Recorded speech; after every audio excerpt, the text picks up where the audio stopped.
right, here we go. We are back for another week of the Spot the Ball podcast. I'm your host. They call me Vandy Chris. I'm a huge Vandy fan. I'm not going to say nothing about my co-host over here, Mr. Nick, being a Tennessee fan.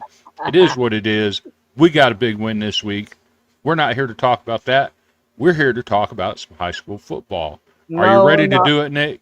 No, we're not here to talk about college because you got some delusional takes. But let's do this. High school football, that's what matters right now. That's what matters. There's not enough coverage about high school football in the state of Tennessee. We came up with the idea to do this.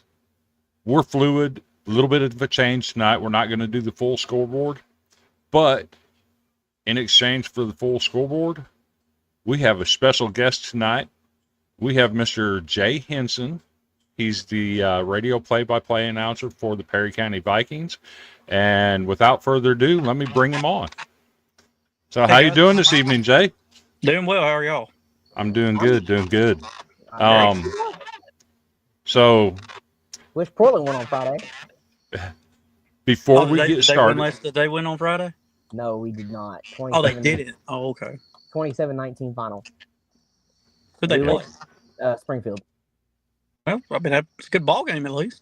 Yeah, I'm biased. If we don't go into lightning delay, Portland's 3-0 right now. Yeah, I agree. So before I get started with asking questions, Jay, I'm going to give you the floor. Introduce yourself. Tell people who you are, what you do, and where we can find you. All right. Well, my name's Jay Hinson, like you said. I'm from Linden, Tennessee, in Perry County. Born and raised. Both my parents are from here.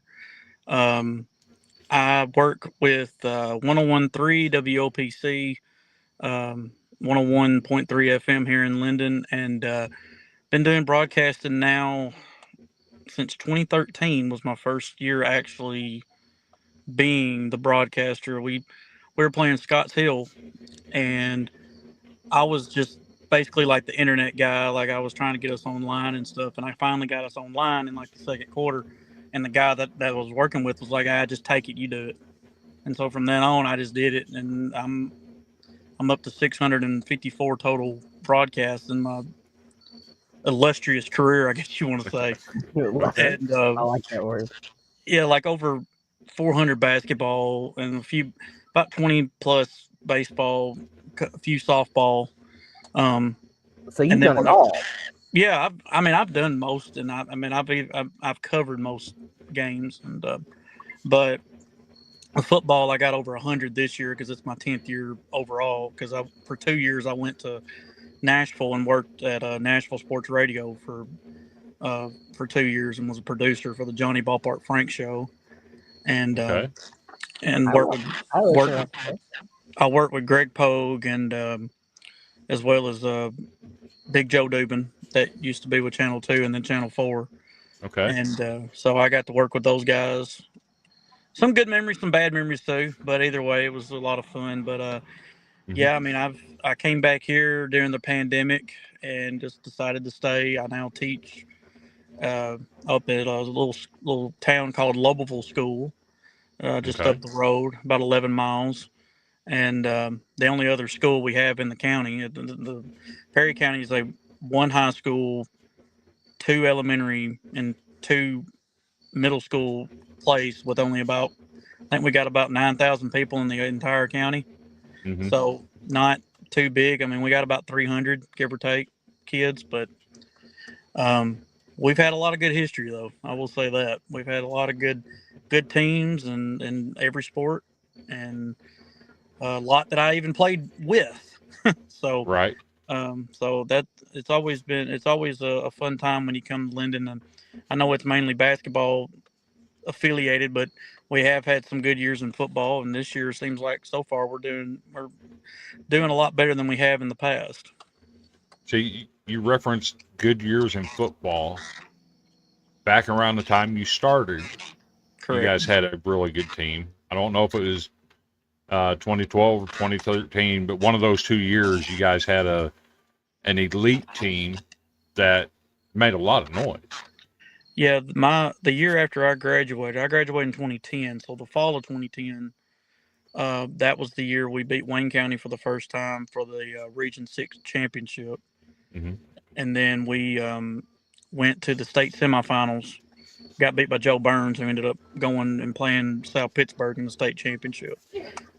And then the next year, we had a really good year again. Went to Joe Burns, beat them, but then went to Huntingdon and got beat by a few. But we had some guys hurt and stuff. But we've had and then Jacob Tucker, who was the quarterback at the time, played basketball as well, and we went to the state championship in 2012. Yep. But he went on to UNA, North Alabama, and went there, made a lot of. I think he still holds most of the passing records that was there. And then he made his senior year, went to the national championship. Had to play in snow. That was a foot. That was about a foot deep up there. And but then he went to Potsdam, Germany, to play professionally and did really well. But now he's a father and living in Florence. So he's gotten now we got a little Jacob Tucker now about to be out and about at some point. But yeah, here in Linden we've got basketball's looking good. I mean, we were talking off air a little bit ago about Kirk Haston. He's got 2 kids now in high school. One's a junior, one's a freshman. And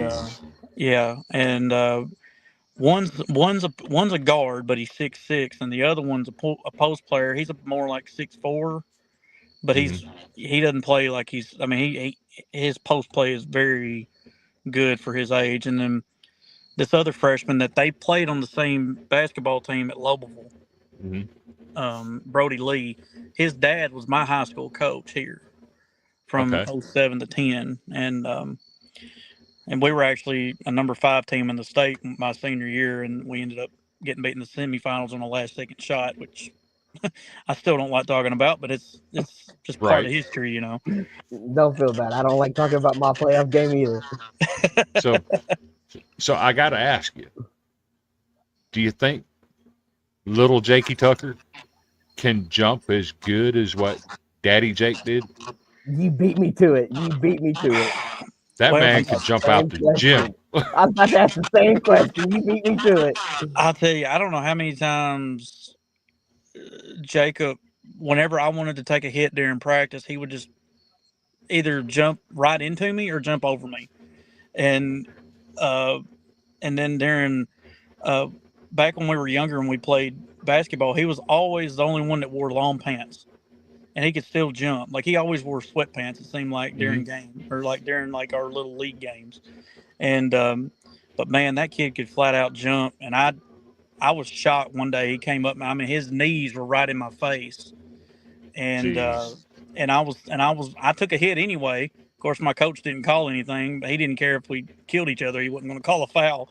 But yeah, I mean, he was so good. He played with a broken hand. He didn't care. Like, he was one of the best. Dogs. That's what you call a dog. Yeah, he was like, he was by far a dog. Like, that's the guy you wanted on the team, not only in football, but any sport, really.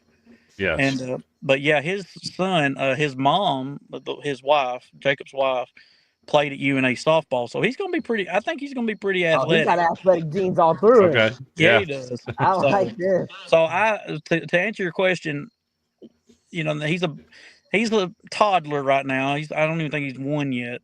So once he gets up there, I got a feeling he's going to be just like Daddy Tuck. Okay. He's going to come all but Daddy. He's coming. I just hope they move back up here by then.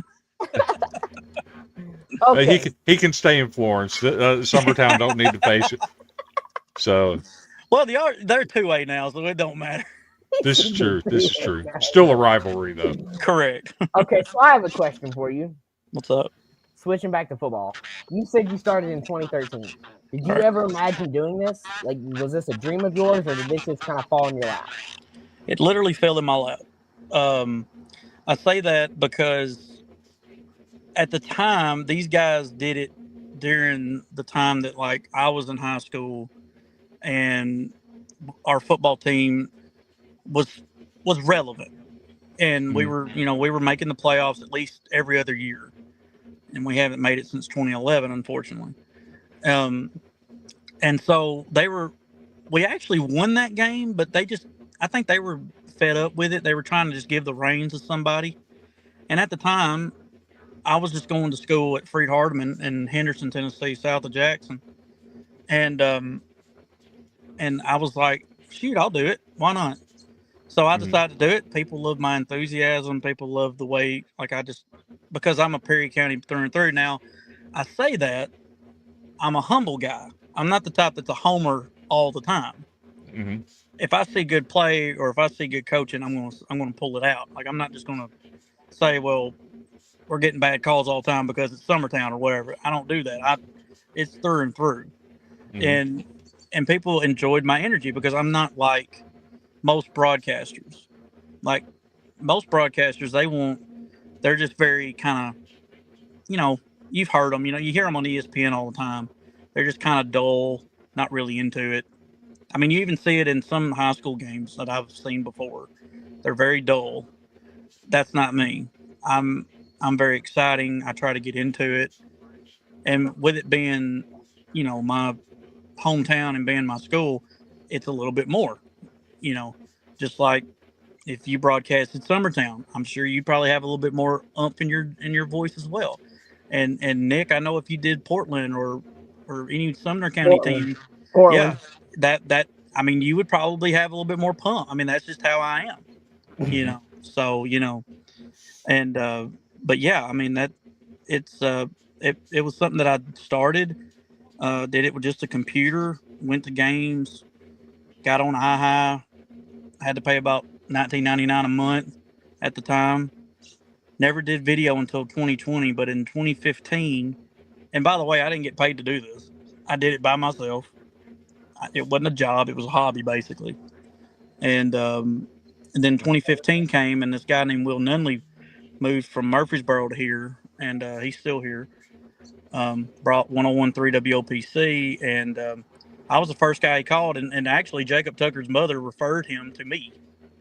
And that had to have been a and nice so little thing.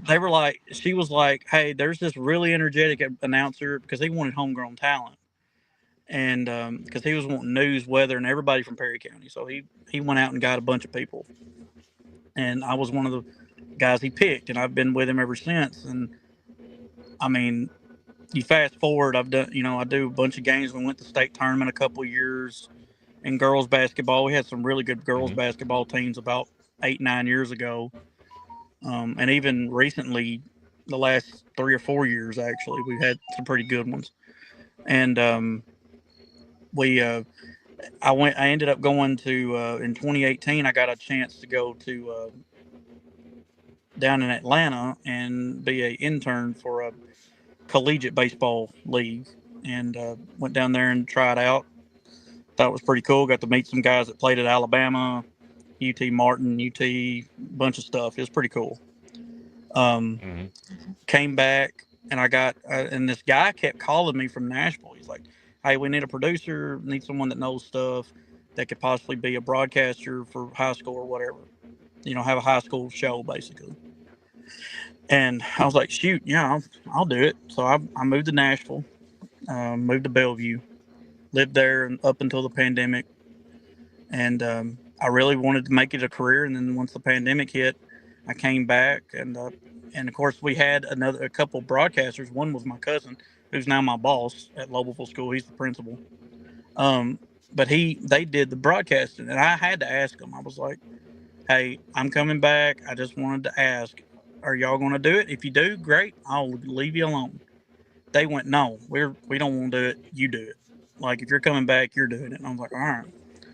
So I've been doing it ever since. Now, when it comes in the video and stuff, that's been I think that's been something more challenging, but also it's been a blessing because because Wayne County didn't have that until we did.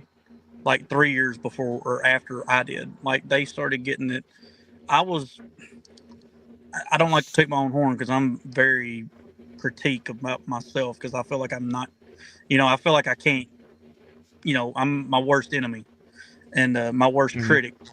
And because I go back and I listen to myself and say, all right, what did I do here? What did I do wrong here? I need to fix this. I need to fix that. And I think also too, because people seem to like me, is because I don't change my voice. I just talk. And Right. a lot of people like that, because some people just completely sound different. But when we got this video equipment going, Decatur County started it. They've flourished really well. I mean, they won a state championship in football 2 years ago. Wayne County's in on it. Lewis County now has one called High Forest Network, which Hornwall in German is High Forest. And Wayne County's done one. Clifton's is getting one. Collinwood's getting one. So I mean, we basically revolutionized this little area here in the Tennessee River Valley on doing this. Now, X Sports, they were doing it, but they didn't do what they've done now. Like they didn't do as much as what they do now. And I'm real buddies with a lot of those guys. They're really, I enjoy talking to them. They help me out every time I go to Summertown. They're literally the only people in Summertown that want to help me. Because everybody goes looks and goes, oh, there goes that Homer from Perry County. I don't even want to listen to him. Like, that's how it goes.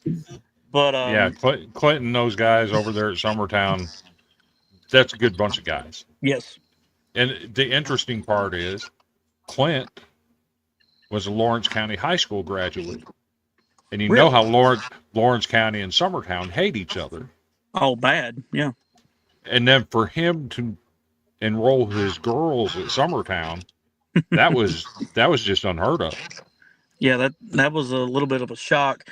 I guess you could say it's a little bit like here in Perry County if you move from Lobelville to Linden or vice versa, because we're real big rivals in basketball.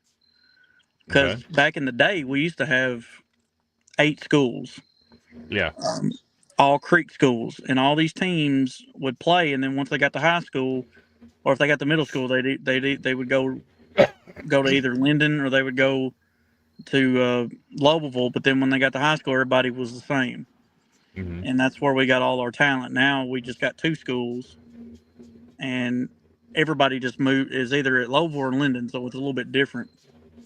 But you got the best of the best in all these different places. And now, with 2 schools, it's not as much as it used to be.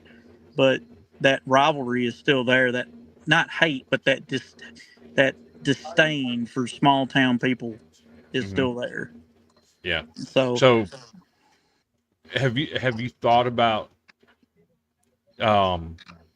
doing something similar to what X is doing? Like, they'll send a crew to Lawrence County, they'll send a crew to Summertown, they'll send a crew to Loretta, and then they'll video their games and put them on Facebook with their radio guys calling the video play-by-play. Correct. So have you thought about doing stuff like that? We have. We started out doing YouTube and stuff, and what happened was YouTube decided to block us this past April when all those tornadoes came. We had I think we ended up having 16 or 17 warnings during that time. And YouTube, which is basically done with AI, it just blocked them. It blocked our channel. So we've not been able to get it out. So now we're trying to do apps to where we can go on there and do an on-demand thing, as well as going back to Facebook. And we have done Facebook in the past. It's worked for the most part good. But my boss is really interested in doing just our own thing, to where it's ours, they can't take it from us. Right. So that's what we're looking into right now. Okay. So swinging this thing back to football. Okay. So it's been a minute since Perry County's had a winning record, correct? Yes. Last time winning record was 2011. Ouch. Yep. Yeah. So and I thought noticed Portland was bad. I noticed there were a lot of 1-9 seasons, very hard because Perry County's used to winning, right? Correct. So it's hard to see the football program being where it's at. But the last 2 years, you've made strides. 2023, you go 4-6. 2024, you go 4-6. Mm-hmm.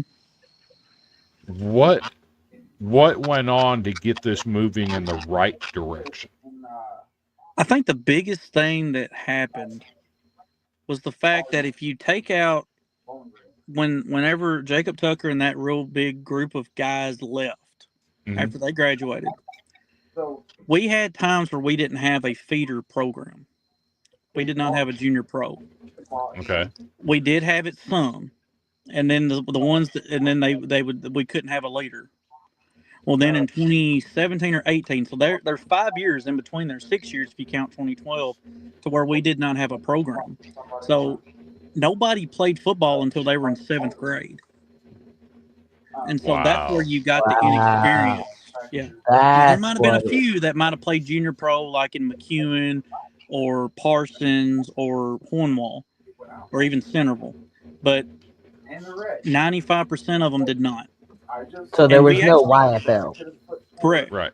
And we would have had a lot better teams if we did have that feeder program, because we even had some that only played 5 years, but were leading the state in tackles or leading the state in yards. Right. But they only had so many years. How good would they have been if they would have played 5-6 more years?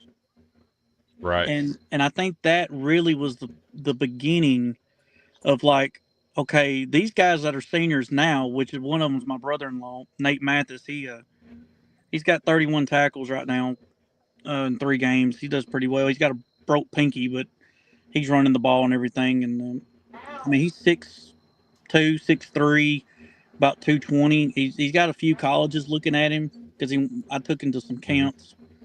But we got some really good talent. We're young, and there's a really good middle school group coming up, and junior pro group coming up. I mean, this major team that's 10, 11 years old, they just beat Wayne County 54-0 on Saturday. Goodness. And it was 42-0 at the half. Jeez. And they play 8-minute quarters. Yeah. So, I mean, it's coming. Now, the thing is, they don't just play football. They play. Right. We've got about 10 guys on that team that play every sport we've got. Baseball, basketball, basketball, soccer. Not soccer, but we do have golf. I think we got 4 sports overall, and girls have volleyball, which is, a kind of a thing that substitutes football for girls. But but yeah, I mean it's coming. But yeah, that from that time, from 2012 to 2017, 18, we really had a bunch of people that had really only played a few years of going up against guys that played since they were 5 years old. Okay. And then this year, nobody expected Perry County to start 2-0. Correct. To be honest, nobody expected that. No. What was the feeling like in Linden with the way the team got off this year? I'll tell you, the first game when we went to Greenfield, there was a lot of, I mean, and you're a Vandy fan, you understand this as much as I do. Mm-hmm. You're always optimistic, but reality seems to always want to creep around. Yes. But the defensive line is young. We got one junior that plays on the D line. Everybody else is sophomores and freshmen. And I mean, we've got a couple of guys that are just men out there, and they demolished that junior senior laden offensive line of Greenfield. Mm-hmm. And only giving up, I think we only gave up about 200 yards total. And most of that was garbage time at the end, where we got a big stop at the 1 yard line because the clock decided not to work for 11 seconds, and so there was 11 seconds still on the clock, and the refs had to do it. So they were mad that they didn't get what they should have gotten. But I digress, because I was sitting in the press box trying not to get too aggravated. But right. But overall, I mean, we should have won that game more. We hurt ourselves with penalties. But then we played Scotts Hill, which Scotts Hill's kind of in the same boat that we're in. That we had. They had some good years. They got their coach left. I think he's at Gallatin now, or somewhere. He went. He was from USJ. Michael Strope. Okay. I don't know. He may not be at Uh, Gallatin anymore, but he was. He went there at some point. Gallatin just got a new coach 2 years ago because Portland's coach left to go be an assistant for Gallatin. Oh, okay. So I know he went to Gallatin at some point. Now he's probably he might not be there anymore. But but after he left, they've had like 2 or 3 coaches, and they've got a junior pro, but it seems like most of their athletes they want to go to Lexington. And that kind of makes sense. Right. So Friday night was kind of a tough deal, right? You got a 2-hour bus ride. You get over there. The weather's nasty. Mm-hmm. A surprisingly good Cornersville team. Mm-hmm. That's another team that nobody expected to start 2-0. And here you are, 2 teams nobody expected to be where they are. What was the feeling like among the team going into that game? Confident, I would say. Like I said, my brother-in-law is on it. He was very confident at home about the game and talking about, and his friends were talking about it. And they were like, I think we can slow them down because they do have 3 very good speedsters. 2 of them are seniors, or sorry, one's a senior, 2 are juniors, and the quarterback's one of them. The quarterback reminds me of Wayne County's old star, Tyler Rice. Like, you think you got him in the backfield, and then he just zips by. And but we did have 5 sacks, and a freshman had 3, so that was one good thing. But once they got an open field, it was very hard to catch them.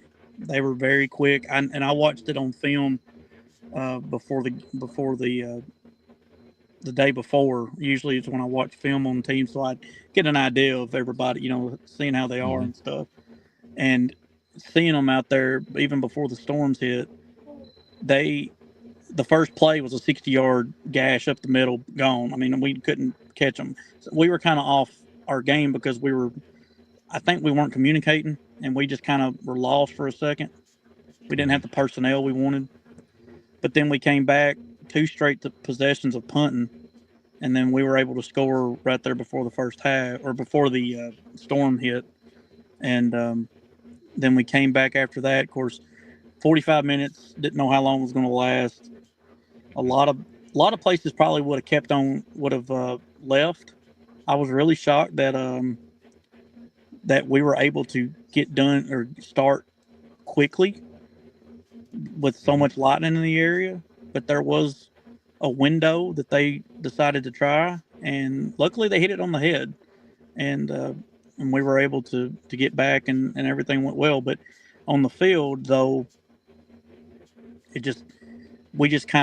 we hurt ourselves with just missed tackles, arm tackling. We weren't wrapping up like we usually do, and I think the moment, because of who they were playing, and they started talking about how the refs were fine. It was 15-7 at half, or 15-6 at half. I'm sorry. That was actually my next question. What was halftime score? Yeah, so I mean, it wasn't like it was a blowout, and even after the third quarter, it was 22-6, and we had the ball. So I mean, we had chances. We just couldn't capitalize. And there at the end, they scored 2 touchdowns within 2.5 minutes, and it looked like a blowout. But if you watch that film, you would see that. I mean, we were able to find holes in their armor on offense because they could not block their blind side. And so our guys did a really good job of exploiting that, because we had 5 sacks. And but the only bad thing is that if they could get it out of their quarterback's hands, they were very lethal, and very good defense, physical. They're not the biggest team I've ever seen, and I know they're not the biggest team we've even played this year so far, but they are very physical. And our guys, they kind of got a little aggravated at the end. Of course, immaturity with the maturity factor being more of a younger team. Kind of, you could tell they were kind of down on themselves, heads down, walking off, whatever. Right. But then afterwards, my brother-in-law, he was telling me, like, I think we'll be all right. This is good for us. Because I think we were feeling a little bit more high and mighty because we put 40 on Scotts Hill and beat them 40-0 and gave up 1 yard on 29 plays. Jeez. They didn't have nothing over 20 yards one time, and we tackled them in the backfield. I mean, and they were bigger than we were. And so, I mean, I think overall we can be happy with, if you're a Perry County fan, I think you can be happy with where we're at. Because right now, we're not trying to just be, okay, we're going to try and win every game the rest of the year. Right now, we're just trying to make the playoffs. Right. That's the biggest thing right now. Right. And I think, and when we got McKenzie coming up this week, which will be another hard week. It'll be at home, which helps. I mean, we scored 2 touchdowns on them 2 years ago, and they won the state title that year. So I mean, we could say that at least for something. But they'll come down here, and I mean, they're not as talented as they've been. They don't have a UT Martin signee that I know of, or, like they did last year with Tate Server. And but they are still McKenzie, and they've still got athletes. So it's going to be tough. But I think being at home, and our guys seem to like playing at home more. Right. I think kid does. I think the biggest thing is if we can control the time of possession and not let them beat us in routes and stuff. I think we can make it a game. Now, I'm not saying we'll win necessarily, but I think we can make it a game because we made it a game at Cornersville just until the last 5 minutes. I mean, you couldn't tell me if you went back and watched it and go, okay, that was actually a ball game, not a blowout. Right. So I think overall here in town, football is starting to kind of get better. People are starting to feel like coming to games again. People are starting to enjoy watching it again and getting to know the team. And junior pro has gotten more popular due to the fact that these last 2 years going 4-6, where there for a while we were just lucky to get 1 or 2 wins. I remember those days. Yeah, me too. I was on a team my sophomore year. We went 0-10. No, I actually I joined the team right after Portland went 0-10. I went 1-9. I never officially went 0-10. I went 1-9 my first year. At least you got a win. At least you felt that did not sniff the playoffs until my senior year. And obviously, I don't talk about my playoff game very much. But you went, and that's what these guys want. Like they want to be. It's kind of like it's kind of like Boston. The Red Sox had the great Bambino curse. Well, right now people say that it's the curse of Jacob Tucker. Really? Just not in a bad way. It's more of a funny thing because he was on the team the last time. Well, it's because he was on the team the last time we went. So people say that. And even though, yes, he wasn't the only one on the team. We had other really good players. Taylor Dill, Garrett Hill, Robert Peavyhouse, Andrew Mathis, who was my brother-in-law too. He's the older one. He's like 3 years younger than I am. They were all really good athletes. And a lot of them had chances to go to college but didn't. But if you look at records and you look at whose jerseys are retired, like that number 5, Jacob Tucker, is in there. And him and a lineman and a defensive back, and that's all. I think that's the only football jerseys we have retired. Everything else is basketball. And so it's just crazy to think about how things have been these last going on 14 years. But these last 3 have really shown that we have a chance to possibly do something that we haven't done since some of these guys were even born. So looking at your schedule, of course, you got McKenzie this week. Then you got another tough one with South Fulton. But after that, it really looks like there are 5 games to end the season that are very winnable. Very. Back in the, if you would have told me 10 years ago that, we can sit here and say well, we got a chance to beat Wayne County at Wayne County or beat Collinwood here at home, I would have said, I don't know about that. But those teams are young. They don't have as much talent. Now, they are still very good overall. I mean, I've watched their film. They will still be a tough out, but because of who they are and what they've, what they've become in this region. McEwen isn't as good, but they still got some guys. It looks more promising. Even South Fulton, I know that they're pretty good as well, but I mean they're not McKenzie and they're not Cornersville. If that makes any sense. Yeah. Now they're still pretty good. Now they were picked to be just above Greenfield, so I'm going to guess they're probably about like Greenfield in pass happy, run happy type team.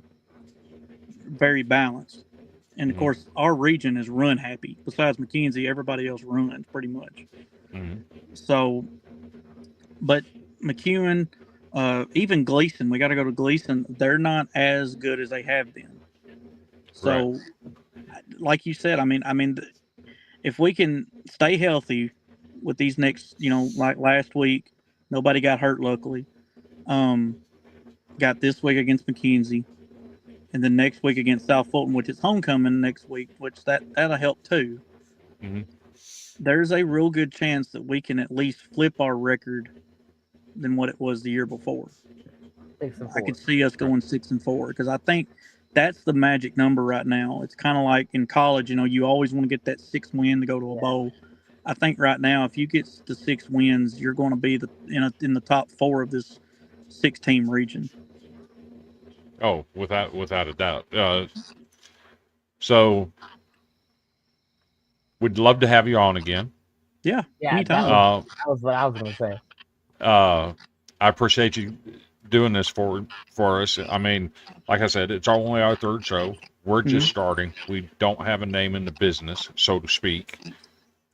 But we'd love to have you back on at some point. Absolutely, anytime. And talk about Perry County again, just to get like an update later on. Right. But you got anything else for me, Nick? If Perry County wins the next 2 games, let's recap that and we'll have you back on. I'm good with that. That's what I was thinking. Right. I was like, let's see if Perry County wins the next 2, and then we'll have a conversation about it. I'll definitely have a lot to say if we win the next 2. I'll definitely have some. Definitely. Oh, definitely. That's why I said that. That's why I said I feel it'd be like a good conversation. The only bad thing is if we do win the next 2, I might not be only on this podcast either. I'll probably be about 4 or 5 other shows too. Right. Asking what's going on in Perry County. but we appreciate being the first one. Yeah, man, I'm honored to do it. Anytime you talk about my hometown and the kids and everything, that's my biggest priority. I'm not doing this for myself. I'm doing it for the community, and so thank you guys for doing what y'all are doing as well, because I think we do need more high school shows and to highlight these kids from all over the state. So I commend you guys and continue doing what y'all are doing. All right, I appreciate it. You bet. And for that, I think we'll go ahead and let you go. We'll take us a little break, and we'll come back and we'll go over our Player of the Week nominations. And 3 of our 5 schools that we had for games of the week actually played this week, so we'll talk about those games. And we'll catch you next time, Jay. I appreciate you doing this. All right. Thanks, Chris, and thanks, Nick. Appreciate you guys. Yep. Have a good one, man. Thanks, guys. Oof. There we go. That's better. That was really good. It was. So, did you learn anything about Perry County? I did. To hear him say there was no YFL, no feed, like that was insane. Because where I'm from, PYFL has been a thing since, forever. I mean, so to hear that and like I just assumed that every city and everything, because it's football, everybody loves football. So to hear that they didn't have a feeder, a YFL or whatever you want to call it, that explains a whole lot of why they dropped off. Right. Because that's what happens in high school sports. If you lose a big class, you're gonna drop off. It definitely would hurt a program. I mean, Portland, the year after I left, we went 1-9, 2-8. I don't even remember. Like, I was working for them, but I don't remember the record.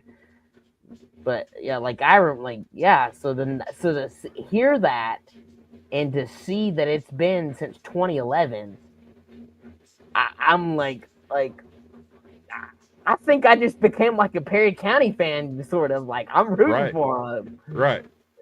And while Summertown and Perry County have always been rivals, I've always watched them from afar. I remember when they first got their football program, and I'm over here in Summertown like, dang, I wish we had one of those. And then we finally got a football program. And our second year, we went 9-1, finished second in the region, and went to the playoffs in year 2. That's unheard of. Yeah, no, that is. But we had high school sports. But we had a youth program that had started out 6 or 7 years earlier and had been playing youth football down in Lawrenceburg. So by the time they got a program, and they worked it up step by step. Yeah. Then they started with the youth program. Then they got the junior high program. And then they went into the high school program. They played a freshman season. And then they went to the varsity. And, it just worked out. They did it the right way. So, I get where it hurt them not having a feeder program. But now that they got it back in place, you can see the wheels are starting to spin a little bit. Things are starting to take off again. They're looking better. Right. So I'm actually excited to see where they end up this year. I'm rooting for them to win the next 2. I'd like to have a great conversation I'm with Jay telling in 2 weeks or 3 weeks, whatever it is. So let's take a look at the games that we had picked out for our 5 games of the week. Only 3 of them finished. Here was a big one. There was a lot of controversy with this game. So they first went into a rain delay, lightning delay. They didn't start right away. And then once they did get going, second play of the game, a little running back named Quincy Mitchell. First carry, no gain. Second carry, 78-yard touchdown. That sounds like exactly. I mean, it was that quick. And it was back and forth all night. And with 4 minutes left, they get another lightning delay. Mount Pleasant's got the ball at the Forest 20-yard line. And then they go into a lightning delay. And they go into a lightning delay with 4 minutes left. Wow. Yeah, no wonder it's controversial. I'd be pissed if I was Mount Pleasant. So here's where it gets better. Add more to the drama. This isn't a region game. No. They decided to come back the next night on Saturday night and play the final 4 minutes. Oh, yeah. This was that game. Yes. I remember you texting me about that Friday night. That would. Yeah, when you texted me that they were going to play the last 4 minutes the next day, I was like, why? And here's the bad. One of these, I don't know which one it was, but I heard them talking about it. One of these teams plays on Thursday night this week. So they played on Friday night. They came back, played again on Saturday night to finish up the final 4 minutes, and then you cut yourself short coming up for the next week playing on Thursday. I'm about to tell you. I'm curious to see who plays. That's just no coach in his right mind's going to do that. Yeah, no. But my understanding is the Forest players wanted to finish the game. Props to them. And for both coaches to agree, Yes. like that's insane. But and you got to if that's what happened, you have to respect it because Mount Pleasant was driving. They could have easily won this game coming back the next night. Absolutely, they could have.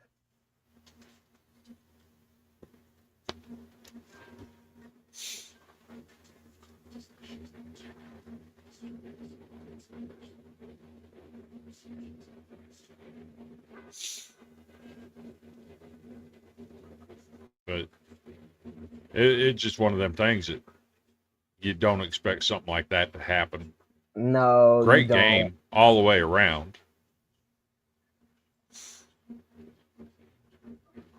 You don't expect it, and I am gonna look this up because I'm curious to see who plays on Thursday. Because that to play on Saturday, have to go back and play on Saturday, and then have to play again on.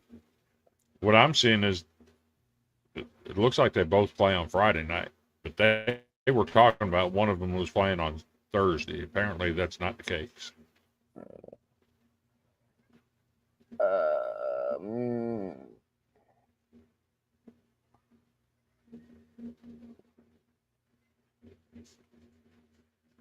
Mount Pleasant's next game is at Summertown on September 12th.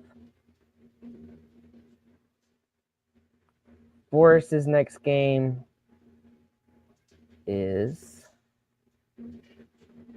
and of course I have an internet problem.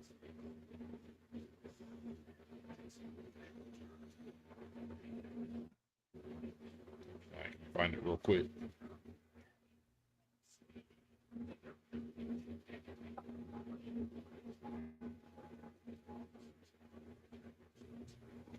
Yeah, they play East Hickman on Friday. So yeah, whoever was saying there was a game between one of these two teams had to play on Thursday night was absolutely wrong. Yeah, absolutely mistaken. All good. It's okay. So another game of the week that we had, of course, Cornersville and Perry County. You just heard Jay talk about it. It didn't go the way they wanted it to. It was a lot closer than the score indicated. And it was just a terrible set of circumstances for Perry County, in my opinion. It's a 2-hour bus ride. You get over there. Are you going to play? Are you not going to play? The weather. I get it. But let's not say that Perry County's not worthy. It's just a bad set of circumstances against what's turning out to be a really, really good team. Yeah.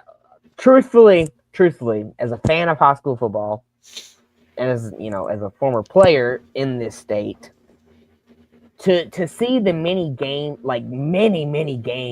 that had lightning delays that got called early or whatever, it was truly heartbreaking because,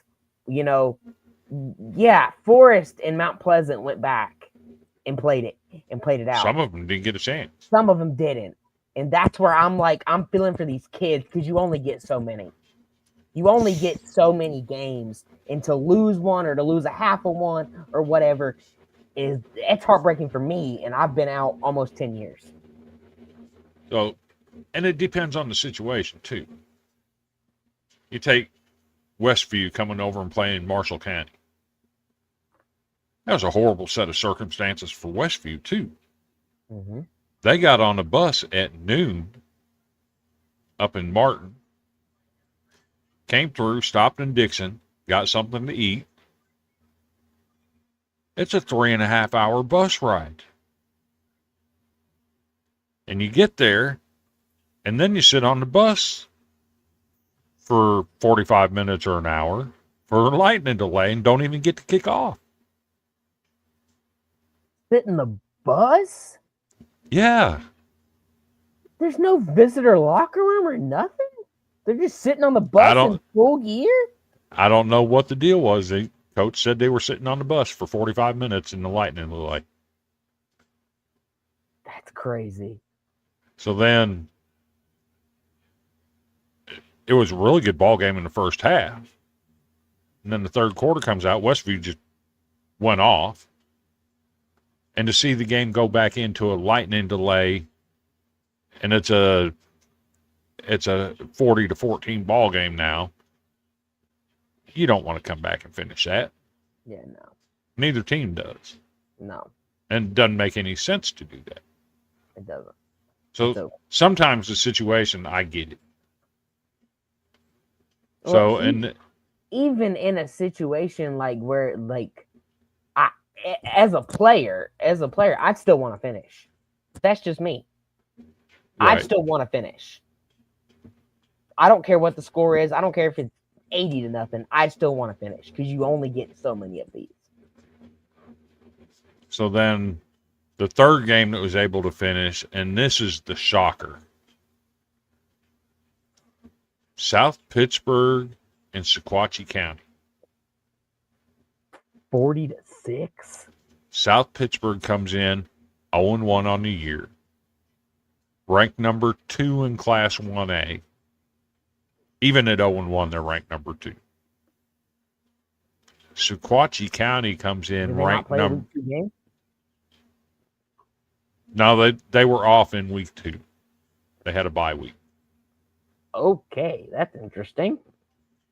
Sequatchie County comes in 2 big wins to start the year, ranked number 2 in 3A. And the question I had going into this game, could they keep it up against the perennial power? Or would South Pittsburgh get back right? South Pittsburgh got back right.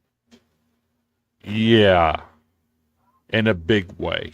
That's what I was fixing to say, in a big way. And to beat a school 2 classes above you, that's ranked number 2 in the state. I remember us talking about this game, and I surely did not expect South Pittsburgh to win. But I was expecting I expected a close game, truthfully. And Sequatchie County went to the semifinals last year. Yeah. In 3A. So for South Pittsburgh to go and win, they made a statement. Mm-hmm. They said, we're not done. So, and with that, we'll get into our 1-0 doesn't define us. We're not done yet.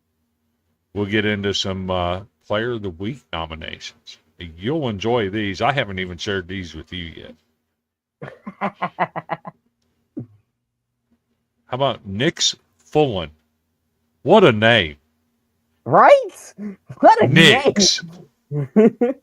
I just love the name, man. 18 carries. 18 carries, 197 yards, and 5 touchdowns. What's his class? He plays for Tipton Rosemark. I think that's a Class 1A school. I think. Oh, I was meant what is he? What class is he? I don't know. That would be my question. But 18 carries, 197 yards, 5 touchdowns. And that name is just an iconic name. That name that's a football name. Right. Props to Nix's parents. Golf clap to Nix's parents.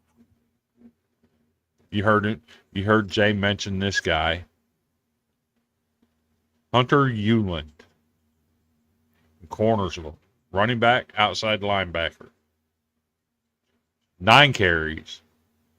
$130. 1 reception for 3 yards. 54 punt returns. 2 touchdowns. 4 solo tackles. 2 TFLs.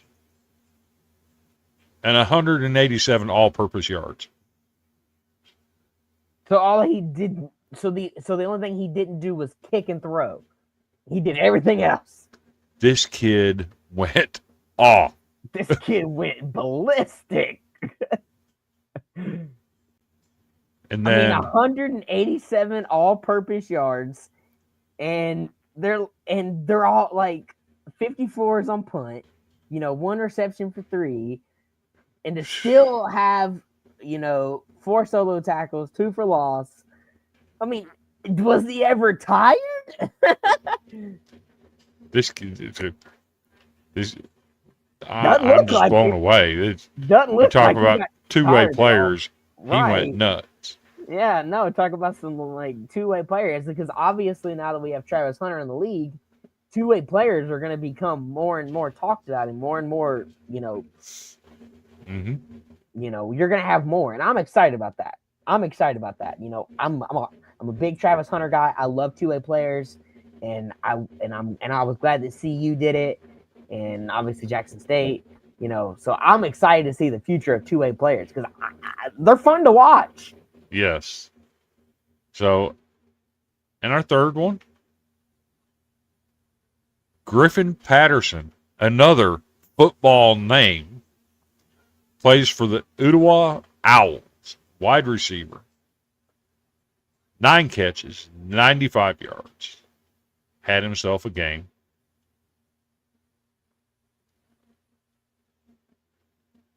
Our fourth nominee, I have to choke this one out, or I'll let you read this.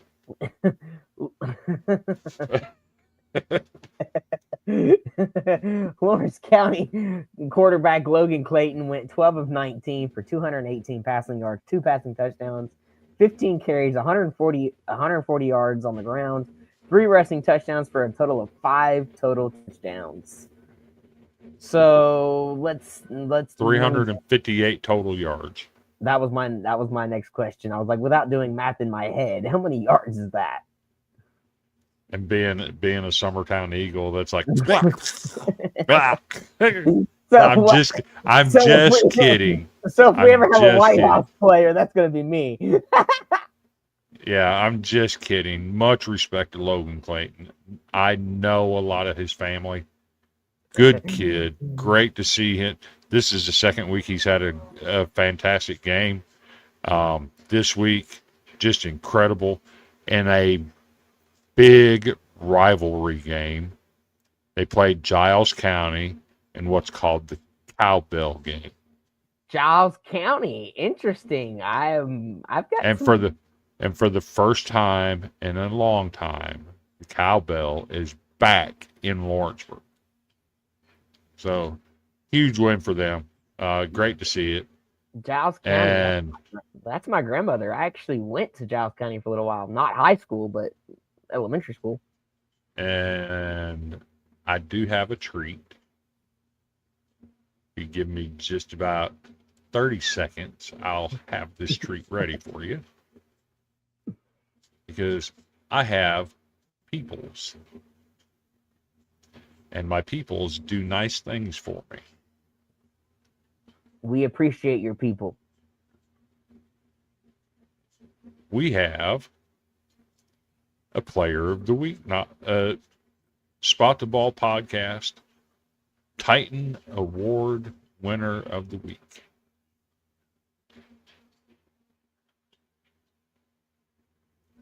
And for the second time in the 2025 season, Mr. Quincy Mitchell, in a big game against Mount Pleasant, 27 carries, 198 yards, 2 touchdowns. Kid's just going off. My boy Quincy did it again. I actually watched some of this game. I actually watched some of this game. This man's got 804 yards on the season in 3 games and 9 touchdowns. When the last that I had turned it off, that's what they were talking about. He was like 20 yards away from 800, and that's what they were talking about, was how insane that is to be 3 games in. And he's over 800 yards. And just a sophomore. I know. That's the thing I love about him the most, is he's just a sophomore. When it's all said and done, I need to see this kid's career numbers at Forest. So how about this? Not only are we going to give him the Titan of the Week, I got a treat for everybody else. Yeah, show him. Let's look at some highlights of Mr. Quincy Mitchell. Let's do it.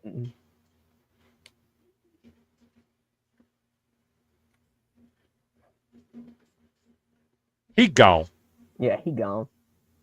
See you later. I noticed something right there at the 10-yard line. Did you see the cutback? Yeah, he cut back because he knew that DB was in distance, and he cut back, and he was able to, he created enough distance for himself, and he got in.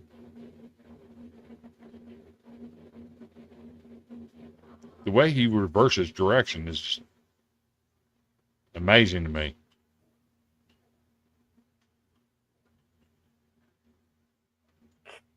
I might have to find this kid on social media. He's not afraid. He's not afraid of taking a hit. No, he's not. He met that linebacker on that one play. He met that linebacker and stood him up. He doesn't go down at first contact at all.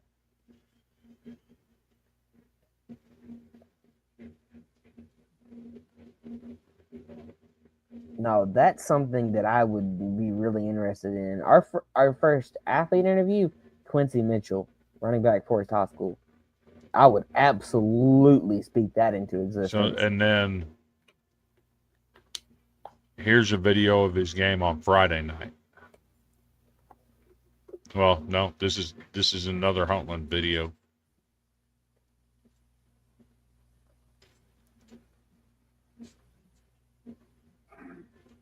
The kid's incredible football. Yeah, the kid's just a great player. But that's our review of the week. The kid's just a great player, and I am seriously gonna see if I can find him on Instagram, Twitter, something, just to see if maybe I've already got him on Twitter. You want a cookie?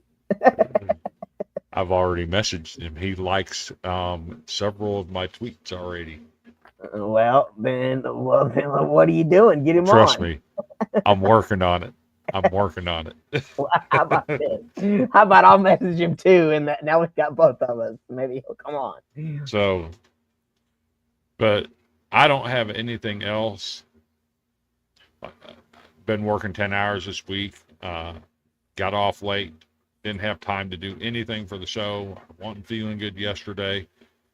So we're going to go ahead and call it tonight. And then, again, we're fluid. We're looking at doing different things. For that matter, you never know. We may add a third person. I don't know. It's a work in progress. It's a work in progress that I think for us to be, third show going on our fourth, we've already got an interview done. Yep. We making headway. We coming. We coming. So, anything you were looking forward to this week?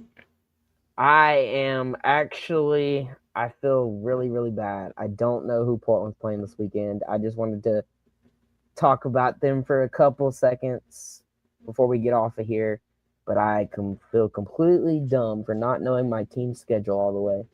Oh, look at here. We got Polk County in the house. My good friend TriStar over there in the Chattanooga area.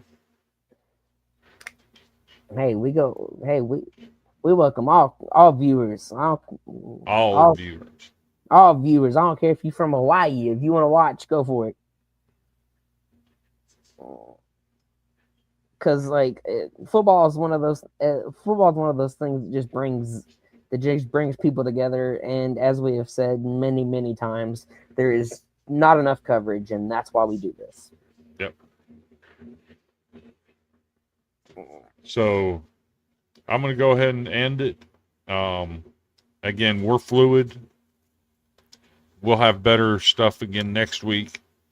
This week was just kind of rather busy. Okay.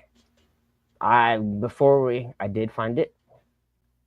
After taking a heartbreaking loss at home last week to Springfield 27-19, Portland returns to action at home again against East Robertson, looking to go 3-1. I feel you. I'm obviously I'm biased if Portland doesn't go on a lightning the league. We're 3-0 right now. But I'm biased. But go Panthers, and I hope all of y'all have a great week. Yep. And TriStar, I'll get back with you in just a minute. As soon as I close this out, I'll get on there and message you. So I appreciate everybody watching. We're going to go ahead and end this show tonight. We'll be back with you Sunday night, 7 p.m., Spot the Ball Podcast. Yours truly, Bandy Chris, Mr. Nick, the Panther. We'll figure out a nickname for him at some point. I didn't win Most School Spirit in 2016 for nothing. And y'all have a good week. We'll catch you next time. Adios.